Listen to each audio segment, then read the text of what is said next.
Yunusobod tumani 14-kvartalga kelganmiz. Juda ham yaxshi 2 xonali xonadonimizda chiqqan. Orientir sizlarga sira tushuntirib o'taman. Ko'rishingiz mumkin, Samara to'yxonasi bo'ladi. Samara to'yxonasining yonida mana bu yerda ko'cha bor. To'g'riga kirganingizda 9 qavatli domimizning 7-qavatidan общий koridor bo'ladi. 2 xonali umumiy maydon 60 kvadratdan iborat. Remontlari o'rtacha holatda. Qisman mebel texnikalari ham qoladigan yaxshi xonadonimizda chiqqan.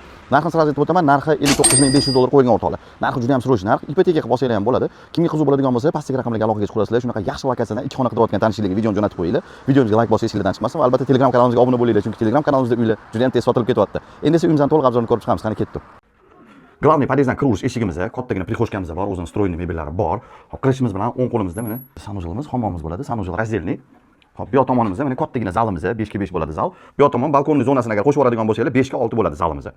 Hop, bu yoq tomonimizda mana oshxonamiz ham stalovoy qilib qo'yilgan, kattagina zona, o'tirib ovqatlansanglar bo'ladi. Hop, bu yoq tomondan yurib kelarkanmiz, bu yoqda mana bitta spalniy xonamiz mana. Bu xonamiz ham spalniy xonamizda ham akfaromlar qo'yib ketilgan. Bu yog'imizda mana sanuzilimiz, ya'ni hojatxonamiz bo'ladi. Kimga qiziq bo'ladigan bo'lsa, pastdagi raqamlarga aloqaga chiqasizlar. Shunaqa yaxshi lokatsiyadan 2 xona qidirayotgan tanishlarga videoni jo'natib qo'yinglar. Like bosib esingizdan chiqmasin. Uy uchun sizlar uchun maxsus. Salomat bo'linglar.